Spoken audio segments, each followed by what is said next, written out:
Hi everyone, it's Fiona Marks here with my final video for Ryan's Asheville Vedic Astrology Apprenticeship course, and I wanted to thank Ryan for his introductions to my video and more especially for all of his dedication. And in Portuguese we have this great word, exigente, his demanding nature in training us all as astrology apprentices. I'm so proud to present this final video for you. It's about Lajjita Avasthas and the shamed Avastha.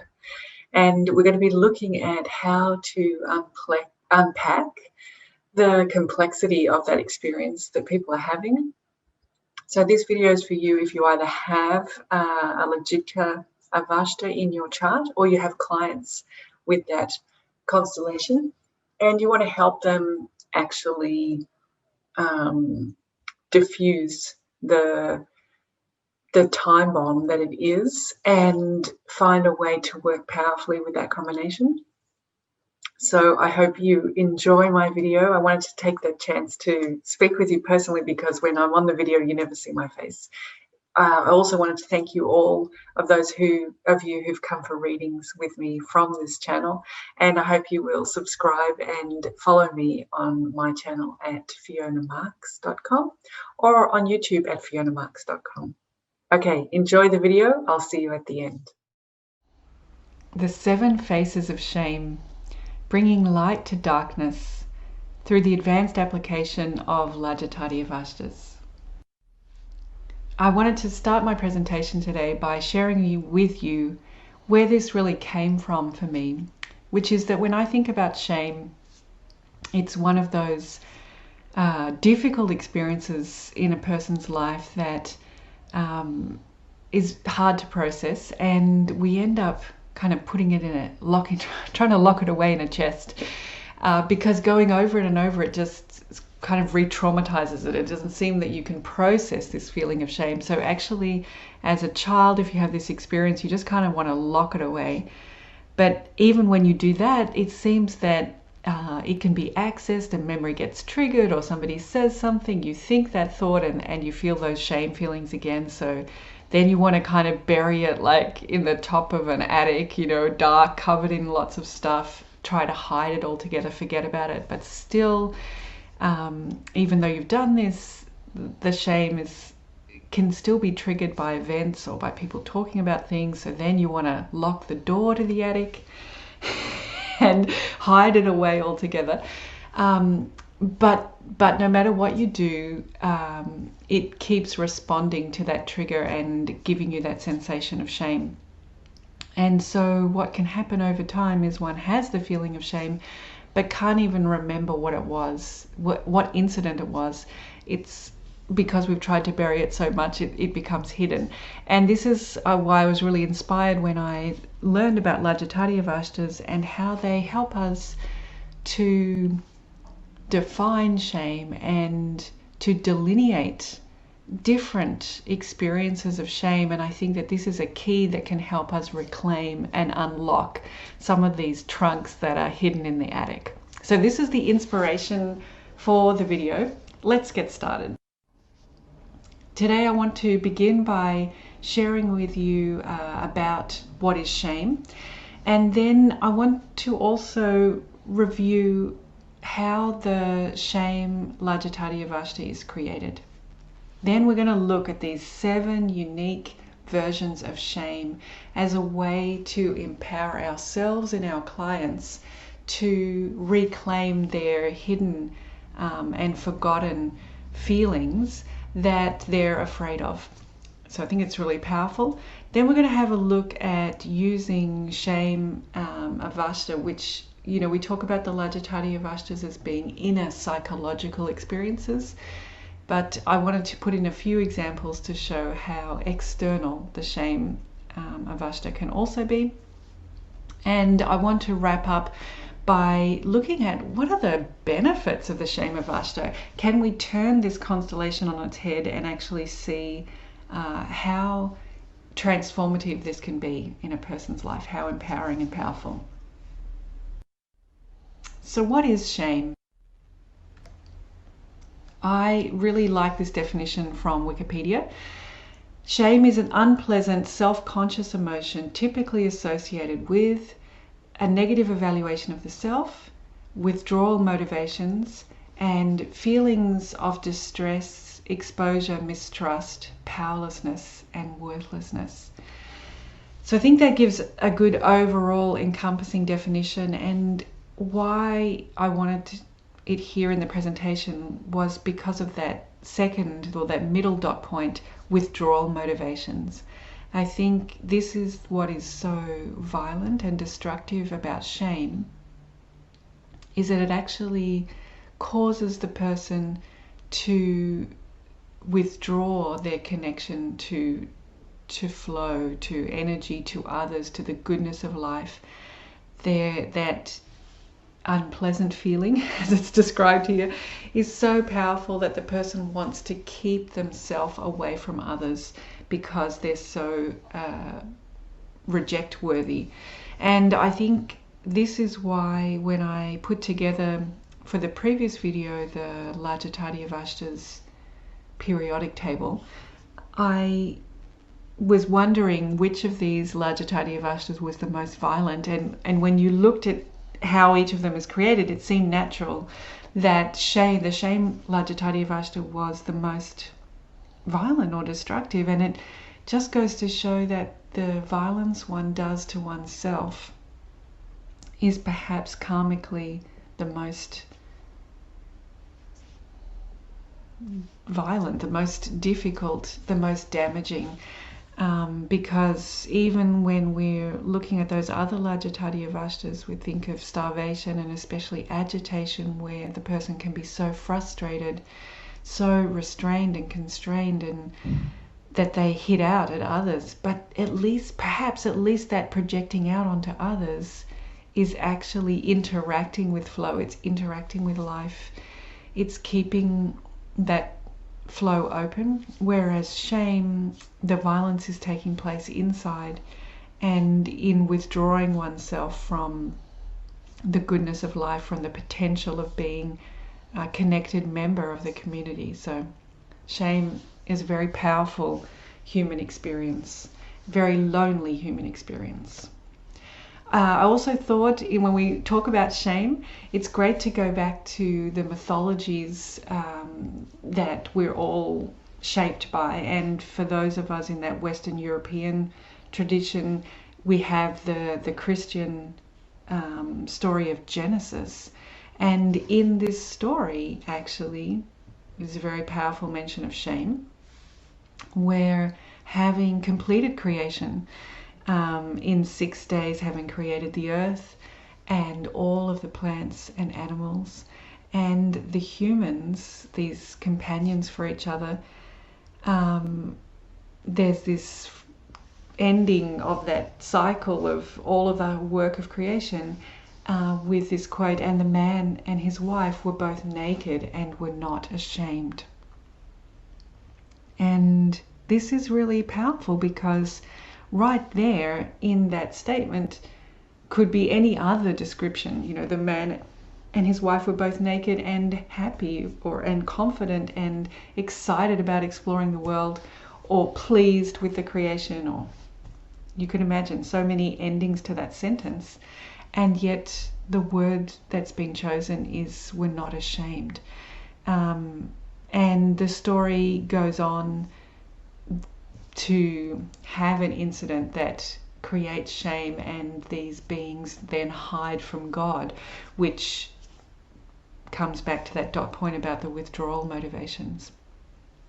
But it also shows that in this mythology of Genesis, complete creation, the moment of completion where everything was exactly as it was planned, the earth, the plants, the animals, the people, the state of those people was that they were not ashamed.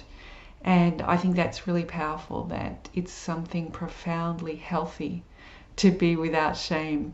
And yet it's such a common human experience, and it causes us to withdraw from goodness.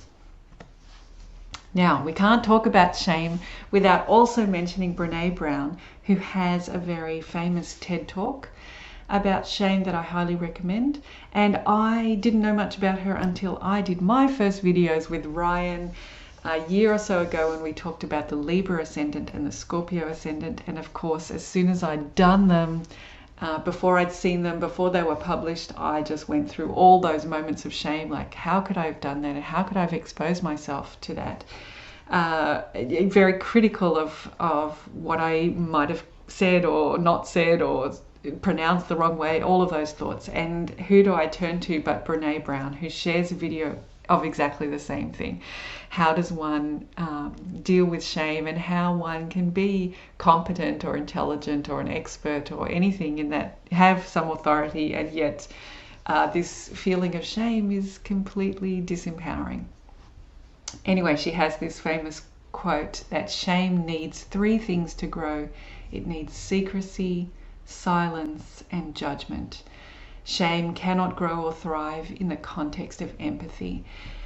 And I think this is important because of that diagram that we were looking at the beginning there, that we shame, and we naturally hide our shame, and that creates that secrecy. And I think astrology has a lot to offer in bringing light to the darkness of this secrecy, to unpacking it, laying it out objectively, giving it the person space to see the different energies that are creating that dynamic, and that this can release someone from their shame. I also love this quote because of empathy being highlighted as the antidote to shame. And I want to look through this whole presentation, and as we wrap up, come back to the importance of empathy. And the final thing that I wanted to say about, not quite the final thing, but one of the last things I wanted to say was that the interesting thing about shame is that one can feel shame without actually having taken any actions or having done anything shameful. One can have the thought about something that one decides is shameful, and that is enough to feel the shame inside oneself and to withdraw accordingly, to hide a part of the self away from others because I've had this thought that's so shameful. So I think that's a very interesting facet of shame, that it doesn't actually involve an action necessarily.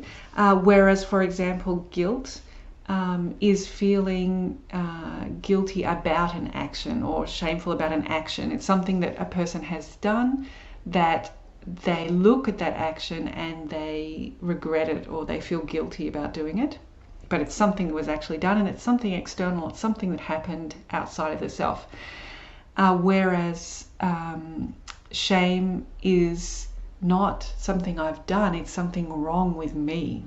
It's even, this is the violence of shame, that it's not about an action, a one-time thing. It is about my innate beingness. There is something wrong with that. So that's the difference between shame and guilt. And then shame can also feel similar to embarrassment, but with embarrassment we need an audience to have witnessed it. Whereas with shame, we don't need anything. Just our own judgments of ourselves can be enough to cause that shame experience. But another interesting thing about shame is that a person can feel shame when another person has violated that person. So actually it's the other person who's done something wrong, but the person violated feels the shame. So they haven't actually done any action that was inappropriate. They haven't had any thoughts that were inappropriate, but this disrespectful violation of the person causes them to feel shame. And I think that is a fascinating aspect of shame, that the action may not belong to the person. They may have just been exposed to something that was wrong or violating or shameful, and they take on board this sense of shame. They withdraw from other people and they feel that there's something innately wrong with themselves. And then this is the final one that I wanted to share, which is that shame is somatic, and that goes back to the diagram again at the beginning, that we feel shame viscerally in the body. You know, people can flush red when they have their shameful reflections on their thoughts, or thoughts on their reflections on their shameful thoughts. It's a powerful chemical, somatic, visceral experience in the body when a person feels shame. It's not logical, and it's extremely fast. So this is also why I think astrology is helpful, because it brings us the distance and the objectivity to notice, bring into our awareness the main players of this shame avastha that are causing that somatic response. And therefore we can begin to, with practice, get more and more time in between the thought and the reaction, giving us the space to change our reaction. So extremely important that shame is somatic. Let's review the shamed Lajjita Avastha. So this comes from that second video that I did for the apprenticeship program, where I examined all the Lajjita Avasthas. But in this one, here you see the whole decision tree for Lajjita Avastha. Starting on the right, we talk about how to make a proud Avastha, then how to make a delighted Avastha, how to make thirsted and starved, and how to make agitated. For Lajjita Avastha around shame, we need these factors. We need the planet, a planet that we are looking at, to be with, that is in the same sign as the Sun, Mars or Saturn.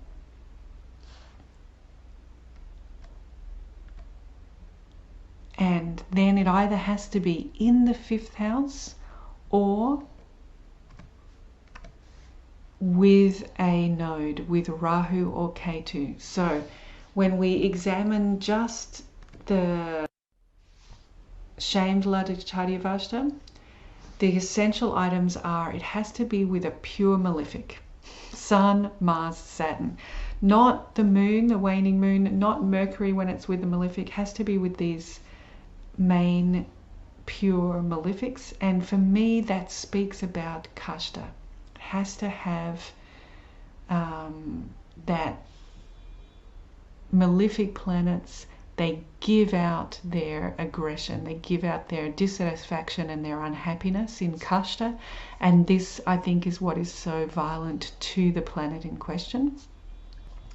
And then the 5th house or a node is required, and that's because the 5th house is when we take our whole life that we've lived till that point. If you think of the houses as narrating a hero's journey, which was the first video that I did for Ryan's apprenticeship program. You've got the 1st house where you arrive with your given life path, the 2nd house where you gather resources, the 3rd house where you explore your world, you gain courage and you begin to know what you can do with your skills, with your hands.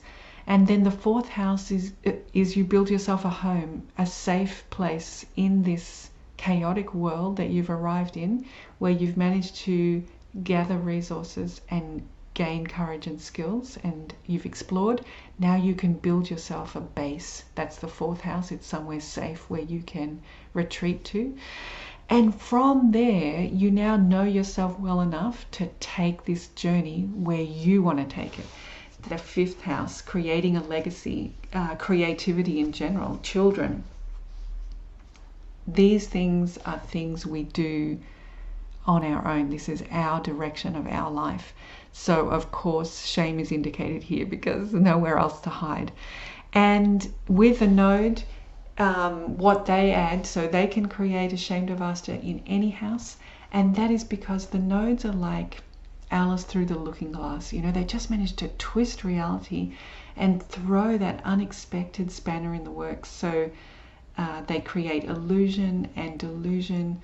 They create impenetrable, unknown, and yet fascinating experiences that we want to have but that we can't understand. So the perfect ingredients for shame. So what are these 7 faces of shame. I think this is so important that astrology can help us take this big, locked in the attic, scary boogie monster under the bed, maybe is just as good an example, that we just know that we're afraid of, that we're disempowered by, because we cannot have any dominion over this shame. Every time it gets triggered, boom, we're right there in that vulnerable space, and we want to withdraw from all the flow and goodness and potential, all the community, the connection, the love. We just have to cut off from that because this feeling is so unpleasant, self-conscious, and we just know that we're wrong, we're flawed, and we need to withdraw. So once we've established that pattern of being disempowered and no longer really knowing what was the cause of our shame, here is astrology helping us to reclaim our whole self, our emotional self, and to reconnect us with life. And it can do this by defining the shame experience into unique differences that help us grab a hold of our hidden feelings. So when it's the sun, our shame is going to be about inspiration. Our inspiration, either we're not inspiring enough as we should be, or we've inspired something that was shameful or that's gone wrong. And I'm going to have examples for each of these. So is your shame or your client's shame around inspiration?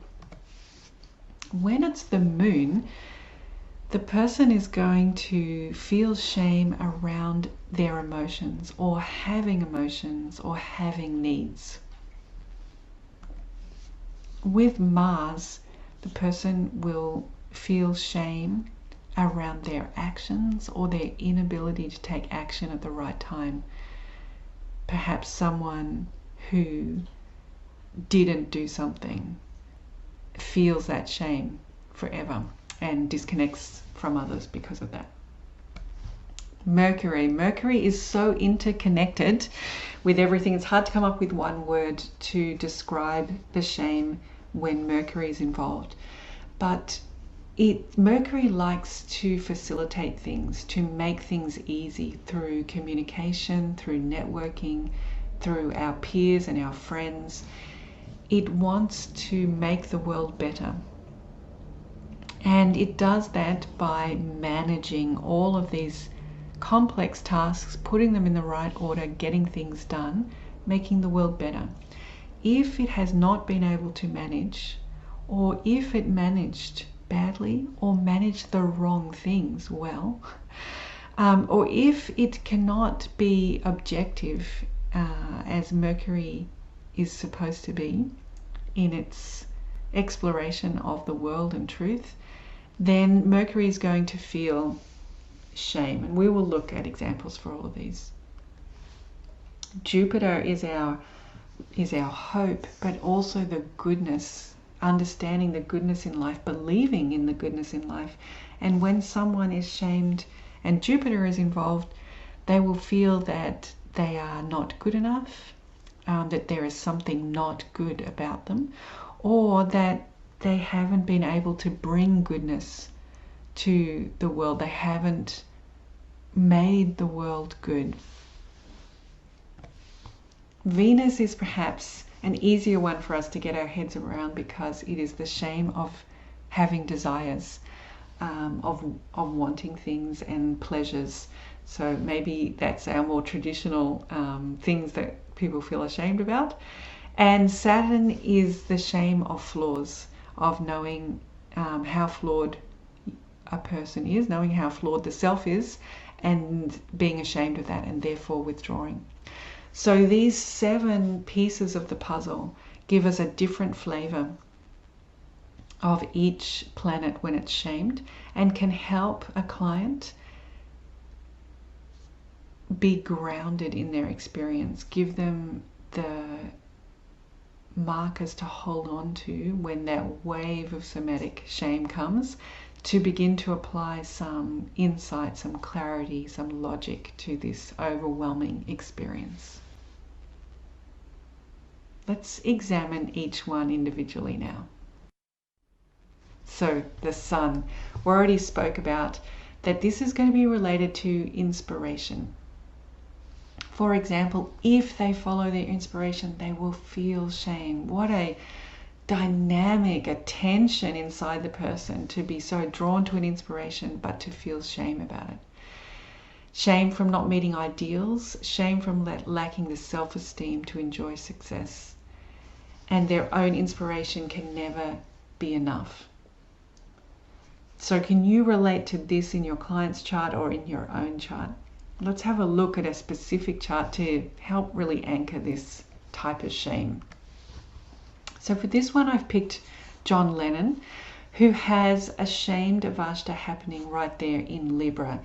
He's got the Sun, Rahu and Mars. So although it is not the 5th house, it's his 7th house, it is a shamed Avastha because we have the node with a pure malefic. Now, we could talk about people, their whole life for much more than the whole video. So I'm going to try and pull out some key themes for each of these lives we're going to look at. One of the things that I noticed as soon as I started researching this was that apparently the first song he ever learned to play on the guitar was Ain't It a Shame. So he's got 2 shamed Avasthas here, I thought it was interesting that he was drawn to that. But then I've got a quote here from an article where he says that he was a hitter. I couldn't express myself and I hit. I fought men and I hit women. This violent history was why he worked to transform himself into someone who embraced peace. This is why I'm always on about peace, he said. It's the most violent people who go for the love and the peace. And why I wanted to include that quote in our presentation was we see the sun here, this inspiration to change the world, to bring harmony, it's in Libra, to bring peace, is right there being shamed by Mars, the warrior, who's got these, frustration and action-taking kind of energy, and has in his chart, in the way that he dealt with it as a young person, he would end up being violent.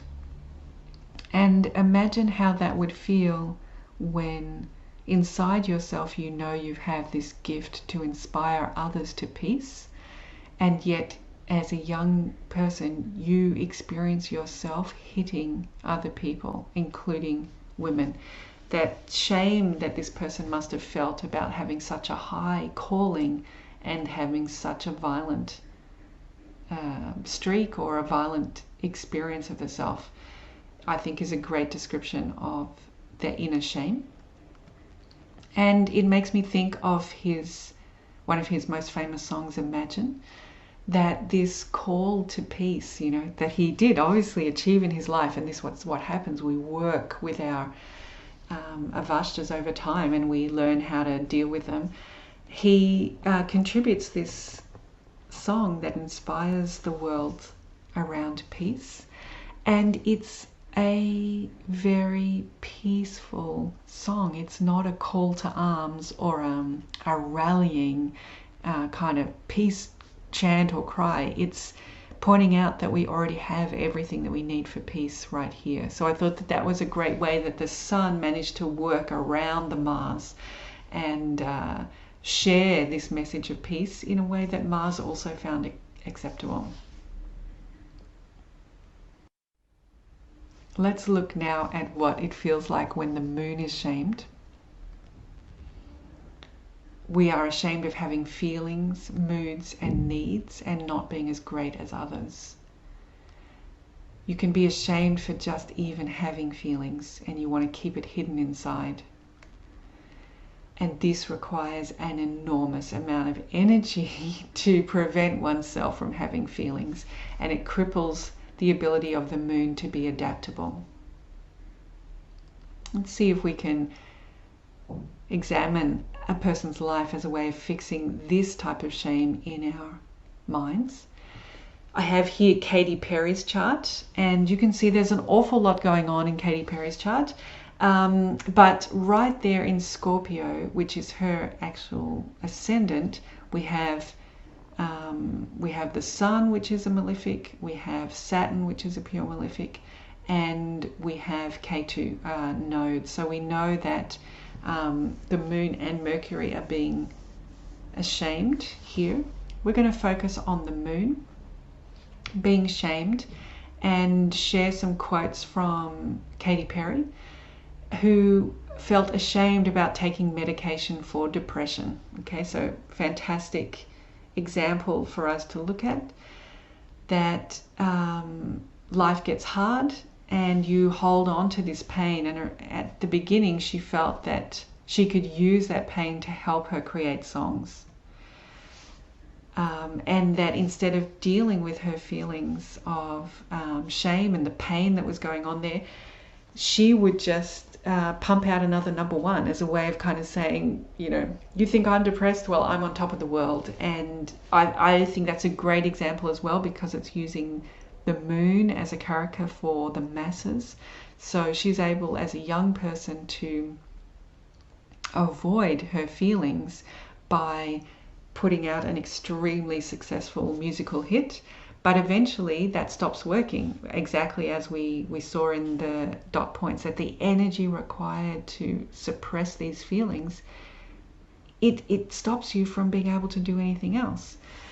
So she ended up being depressed, and she says, I was so ashamed of taking medication. I was like, I'm Katy Perry. I wrote Firework. I'm on medication. This is messed up. So she's preventing herself from getting help about depression, which is her feelings, because she feels like she's not allowed to have feelings. She's not allowed to feel depressed. And I think this is a great way for us to grab a hold of the Moon being shamed, is to remember this kind of experience, that someone feels that they should be invincible, they should be inspiring, and yet here they are, vulnerable and having to take medication. Let's look now at Mars. And what does it feel like when Mars is being shamed? It's the shame of not being able to act at the right time, not being able to win, and it leads to frustration and violence. Here we have John Lennon's chart again, because we know that this Avastha that he's experiencing in Libra goes both ways. Mars was shaming the Sun in the first example, but here we can see that the Sun is also shaming Mars. And this reminded me of the Ballad of John and Yoko, because in this song he shares about how hard it was for him, from his perspective, for him to get married to Yoko.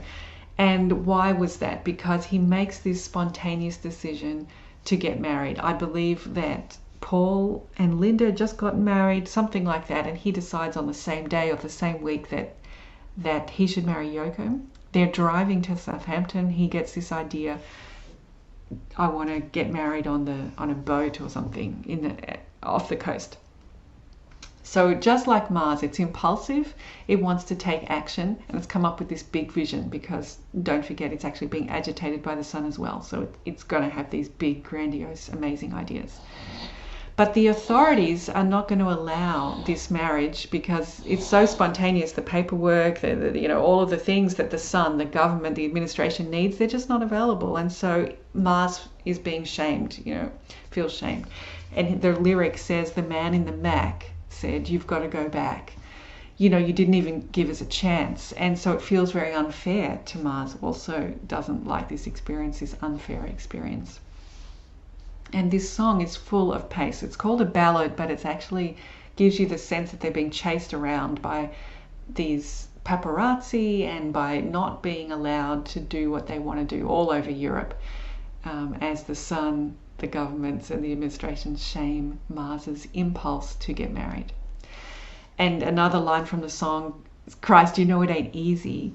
They're going to crucify me. And I think this is a great example of Mars, being crucified, the Sun all that sacrifice kind of energy, how personally he feels that, and remembering that Mars is the ascendant lord in this chart, so that's why it feels so personal. And I think this is a great contrast to look at his song Watching the Wheels, which was written right towards the end of his life when he'd become a home husband, having been an absolute machine of energy through the 60s and early 70s, transforming the music of the time, transforming himself in the band, touring, performing, recording. And then he makes this decision to step back, and he talks about in an article really struggling with that, like, who am I if I'm not working and not pumping out material? And there's that shame there for Mars of, what is my role if I'm not active? Then there's this song Watching the Wheels, and you hear this peace that's in his experience. I'm just here watching the wheels go round and round as he makes bread and looks after his young son. So again, another example of how people work with their Avashtas over time. Mercury, this planet of making things easy, the shame of not being able to keep it all together, the shame of needing to ask for help. Mercury is such the manager that it always wants to be competent. Shame of feeling unacceptable to one's friends. The shame of having to be right, because of course Mercury wants to be objective and explore facts and data and truth. It doesn't want to be on some mission where it's trying to prove a fact.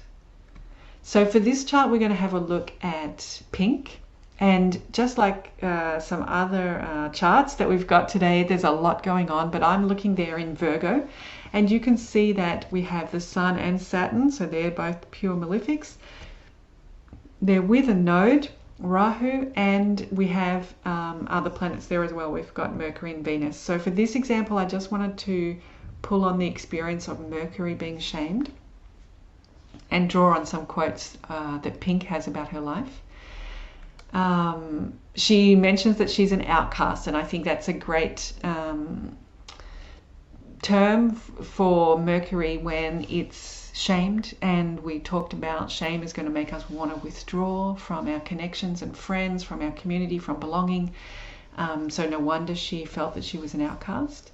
And then she has this description of how she used to fight with her husband, that they would get into these big fights, and that actually underneath all of that is usually that you feel vulnerable, that you feel powerless, that you feel out of control, that you feel scared. But really all you want is for the person to rub your tummy. You want that softness, and you want that your vulnerability is taken care of in a good way. But you feel ashamed that you are even asking for that, because when your Mercury is shamed, you want to be in control. And what does she say there? You feel that you're out of control. So this is a great quote about the experience of Mercury being shamed, which is this vulnerability of not making things easy, of actually becoming an obstruction. Terrible feeling for a Mercury, and can lead to them, being violent or kind of hitting out. Then we've got another quote from her. I get embarrassed sometimes. I'm an oversharer. So another example of Mercury here causing shame by sharing too much. And then here we've got someone saying that she might punch you in the face, but apart from that, she's fairly harmless. And I think this is that thing of Mercury is extremely harmless, but when it's afraid of feeling vulnerable, when it's ashamed, when it's risking being an outcast, being unacceptable to its friends, when it's risking needing help, it might actually push out and use the kashta from those other planets. And then she reflects on her childhood, and I thought this also picked up on some of those Mercury themes. So when marriages become hateful, it's pretty hard for the children, especially when they say hateful things, and anything you do can trigger that. I think this speaks to Mercury wanting to manage. It wants things to be predictable. It can deal with any situation as long as it knows the cause and effect, what triggers one thing, so that it can put everything in the order and manage the situation. And the shame of not being able to manage that this violence, this unpleasant situation is occurring, and it doesn't matter what I do, I'm out of control. I have no way to make this easy. I have no way to stop this from being obstructive.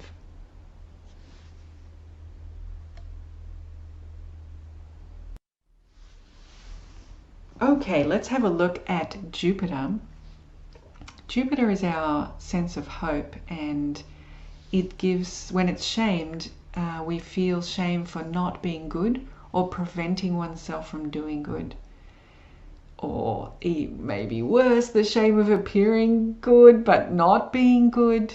And the person can feel pain in expressing their heartfelt beliefs. The shame of not having something meaningful or not having done something meaningful in one's life. And for this example, I picked Yoko Ono to go with our matching John Lennon set. And here we have many things going on, actually, but I'm going to pick on one. There's kind of two ashamed Avashtas happening here. I want to pick on the one that's happening there in Virgo, in the 12th house of this chart, which is that we have Mars, a pure malefic, with K2, a node, and Jupiter is also there. And what do we notice about Yoko Ono's life? That she was already a successful peace activist and an artist in her own right. But because of the circumstances of marrying this famous person, instead of becoming known for her work around peace, which is what she was doing, she becomes the woman who broke up the Beatles, or the most famous pop widow of all time, or something like that. So imagine the shame of having this goodness that you want to bring to life, and instead, or you want to bring to the planet, you want to bring to the world, and instead you're known for your role as a wife. So that inner futility of not being able to do the good that one knows is inside the self. Venus. We were saying perhaps this is an easier one to grab a hold of because it's the shame of desires and passions. Just having desires can feel shameful. The shame of believing one doesn't deserve fulfillment. And for this example, I've picked Ian Fleming, who wrote the James Bond 007 series. And we're looking at shamed Avashta in the 6th house of Cancer. We've got Mars, a pure malefic, with Rahu, a node, and Venus, the planet that we're interested in exploring. This person was a serial womanizer, chain smoked, and drank heavily. So I think we've got some indulgences on the Venus side there. He and his wife regularly beat each other, and this is documented in their letters to each other. So this was something that, you know, everybody has their own way of working things out in the bedroom. When asked about his similarities to the James Bond character, he replied, "I certainly haven't got James Bond's very lively appetites. However, Fleming's sexual appetite was every bit as voracious as 007's. No one I have ever known had sex on the brain as much as Ian," said a girlfriend, Lady Mary Packham. And so this is a great quote because it shows that when pushed in public, the facade self is saying, you know, that this is not who I am. It's just a novel that I wrote. This is a character. But actually the people that know the truth of his inner life are saying, you know, actually that's a complete lie. This is who he was and how he was. While he was a young man at university, he contracted a sexual disease from a prostitute, and his mother forced him to resign from the army. So this very shameful experience occurred, and publicly. Outside the bedroom, he preferred the company of men whom he described as the only real human beings. Women were there to be chased, bedded, and then discarded. So again, this relationship that he's having with Venus, with women in his chart, with desires, with passions, is very mixed up kind of experience. And his attitude to the opposite sex was built on feelings of disgust and inadequacy at the consequences of catching this sexually transmitted disease. So this is a great example of the person feeling shame about their Venus and not being able to have an open and flowing relationship with life. He had to have this separate hidden life and then his public life. Finally, let's have a look at Saturn, which is going to give shame around flaws. The shame of not meeting standards, of not being good enough, the shame of being natural. What a gift Saturn brings to the world in being authentic and natural. And yet, if we have the right conditions, the person is going to feel shame about their natural state. For this example, I've got Mariah Carey, and we're looking here at Aries, and the 12th house, we've got Sun and Saturn, so both of those are pure malefics, with Rahu, a node, and with Venus. So we've got lots going on, but let's look at this for Sun shaming Saturn. And we have here that the singer was diagnosed with bipolar in 2001. Until recently, she says, I lived in denial and isolation and in constant fear someone would expose me. So a great example of some Saturn shaming there, a flaw that one is aware of, that is trying to keep hidden, but it causes the person fear and isolation. I would feel so lonely and sad, and even guilty that I wasn't doing what I needed to be doing for my career. So great Saturn words there, lonely and sad. And then this guilty about not doing what I should for my career is a great expression to describe the Sun there, wanting this greatness, wanting this beaming energy of the Sun, bold and front and center, and not being able to do that because of Saturn and feeling ashamed about that. And then another great Saturn word, it was too heavy a burden to carry and I simply couldn't do that anymore. So here we see this person with a secret flaw and how they held on to this for nearly like a decade, hoping not to be found out, feeling that shame inside of this broken part of themselves and not being treated, not feeling well, all because they're so ashamed.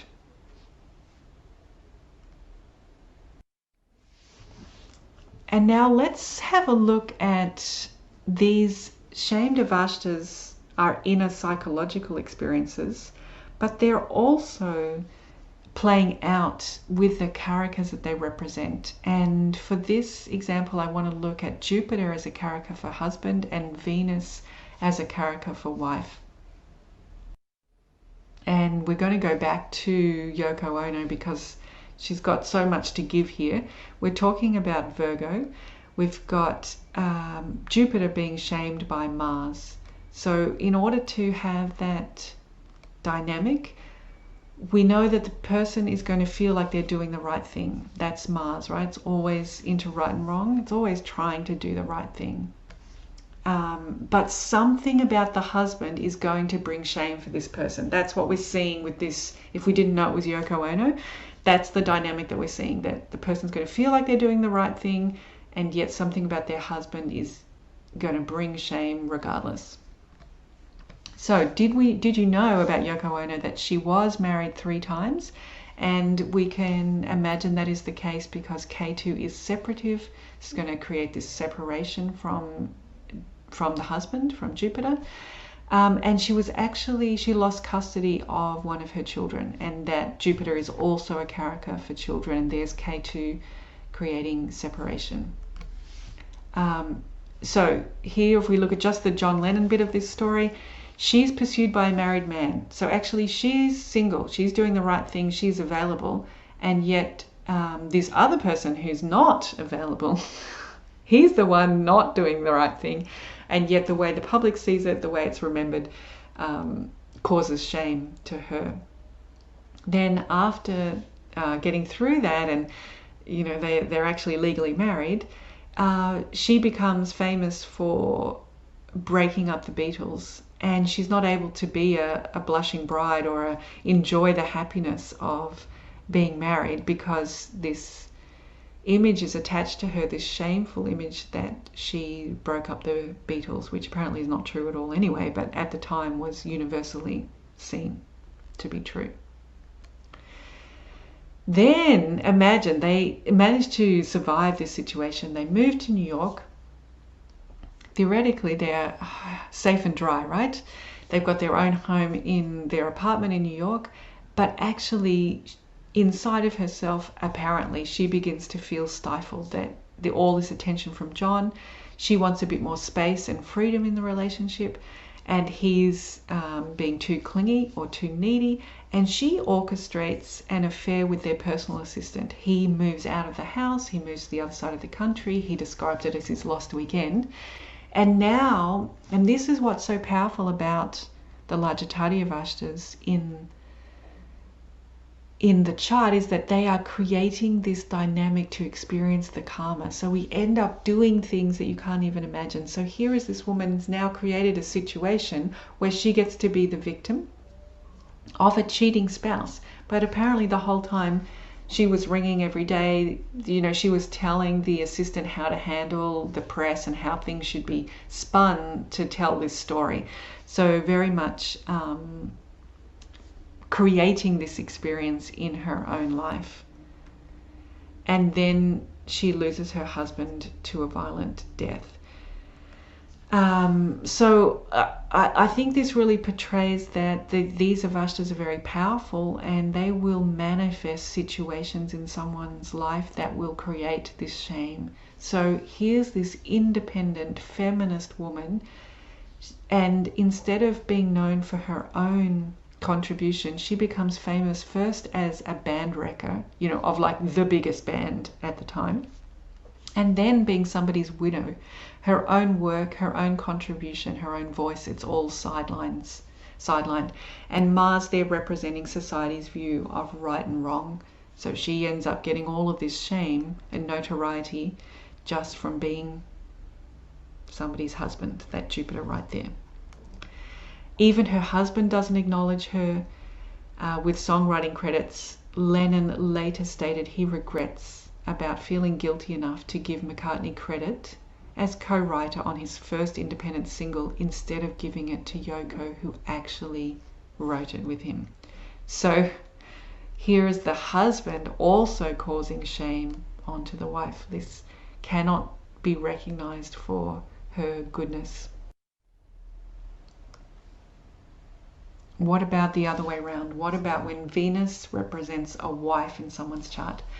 For this chart, I've chosen Garth Brooks. Here's a person doing the right thing. That's the Mars element. And the person has feelings of love, a wife, a mistress that brings them into conflict with the right thing. If we look at his chart, we've got an awful lot happening. You can see these incredibly creative artists, we've got a lot going on. In this case, I'm looking at Aquarius, and I have got Venus there with K2. I've also got Venus, K2 being shamed by the Sun is there, Mars is there, and Saturn is there. So I've got everything that I need to create this shamed Avastha. So what happens in this person's life? He gets married in 1986. He's married his college sweetheart, right? So he's explained, being married, it's got to be right. This is who you went to college with, and you were married in front of God and your family and everything. So fantastic statement of the Martian version of what life is about. And what happens? a year later, he's introduced to a young woman by a friend. When the woman leaves, the friend asks, "What did you think?"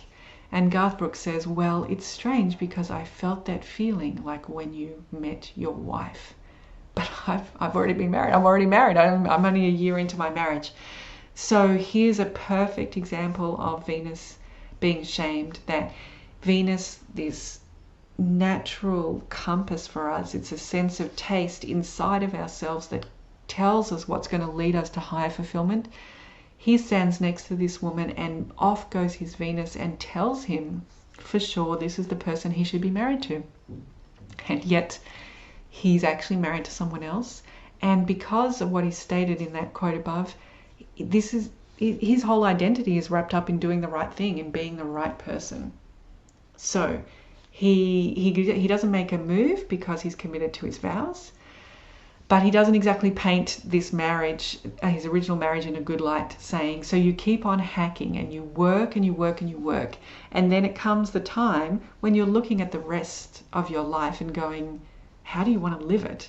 So you can see that, Mars is making him do the hard work. He's got lots of planets, we're just picking on Mars here, but he's making him do the hard work. So it's the Venus here. It's not talking about the love or the softness, the ease and the desires. This is all about the work. And then what happens? Luckily, in this case, over time with Garth Brooks, it resolves itself, and both his original marriage dissolves and the girl that he first met was also married. Her marriage dissolves and they end up together. They're currently together. And so what are the potential gifts here of the shamed Avastha? If we look at Garth Brooks, it is teaching that love has nothing to do with right and wrong. It's separating those two things from each other.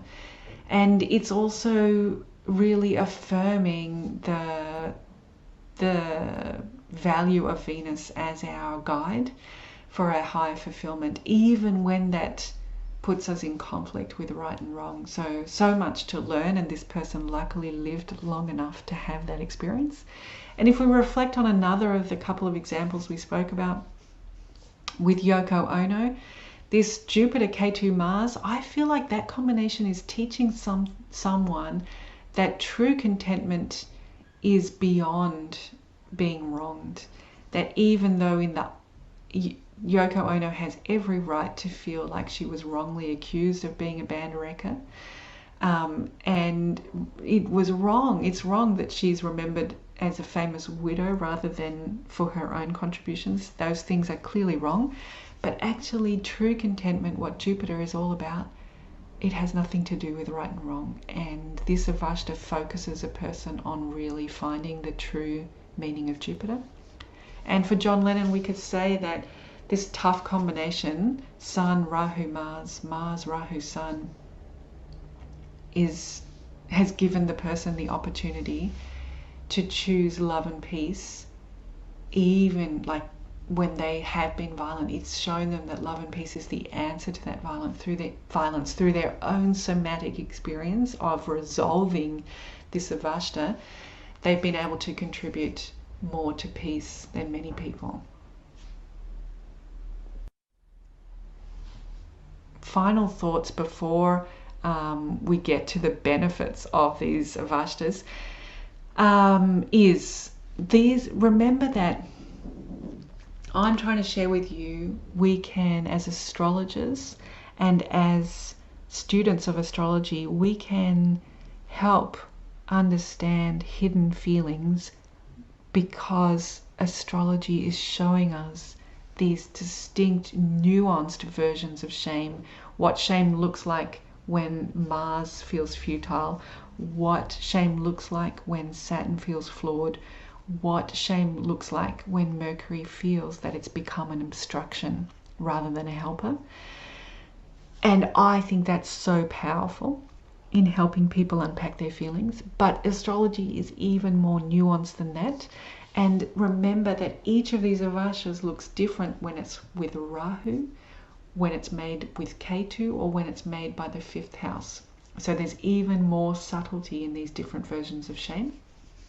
All of those are in that Lajjita periodic table that was in video 2.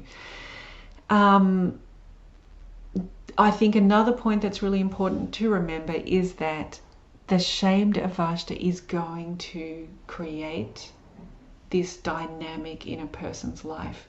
Unbelievably. It is like Garth Brooks standing next to the woman that he knows he's supposed to marry, you know.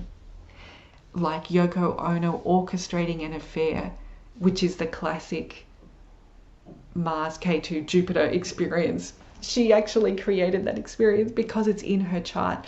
And this is how astrology helps us become objective. It shows the chart as separate to the person's self, and they can see why they are making some of these decisions in their life. And that space gives the opportunity to react differently and create a new life. And knowing that this is in your chart can give you comfort and empowerment around this shouldn't have happened. This goes back to the shame. You may not have done anything to create shame, but someone may have done something shameful to you. So knowing that it's in your chart takes away whether you did it or he did it or she did it or they did it to you. It's just there in the chart, and let's work with it. And so in conclusion, explaining shamed Avastha for a client can help bring light into an area of darkness. It can relieve the guilt of it shouldn't have happened. It can help the person untangle the complexity of a hidden experience. And it can bring context and language to this somatic, triggered kind of response, and that buys them time and space to respond differently.